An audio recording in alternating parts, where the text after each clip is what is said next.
மிகவும் புகழ்பெற்ற ஒரு விவசாய சங்கம். அதில உள்ள முக்கியமானவற்றை நான் பேசுறேன் நானு. தொழிற்சாலைகளை கட்டுவதற்கு விவசாய நிலங்களை எடுக்கக்கூடாது. அந்த ஸ்டெப் பை ஸ்டெப் ப்ரொசீஜர்ல அங்கேயே டெவலப் பண்ண சொல்லலாம் அப்படின்னு சொல்லும்போது அவர் சொல்றாரு, எங்களுக்கு நோக்கம் விளைநிலங்களை எடுக்கக்கூடாது என்பதல்ல. எங்களுக்கு விலைதான் பிரச்சனை. 60 லட்சம் போற 1 கோடி போற நிலத்த அவங்க 10 லட்சத்துக்கு கேட்குறாங்க.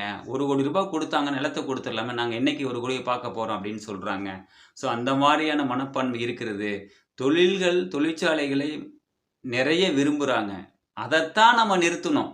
இங்க உள்ளவனுக்கே வேலை இல்லையே, எதுக்குடா ஃபேக்டரிய கட்டுறீங்க? ஃபேக்டரிய கட்டி வட மாநிலத்தில் உள்ளவன மேற்கு வங்காளம், ஊபி, மத்திய பிரதேசம், வெஸ்ட் பெங்கால்காரன வர வச்சு வேலை குடுக்கறதுக்கு தொழிற்சாலை திறக்காம இருக்கலாமே. தரமான உணவு இயற்கை விவசாயத்துல இன்னும் நம்ம வந்து கான்சன்ட்ரேட்டே பண்ணல.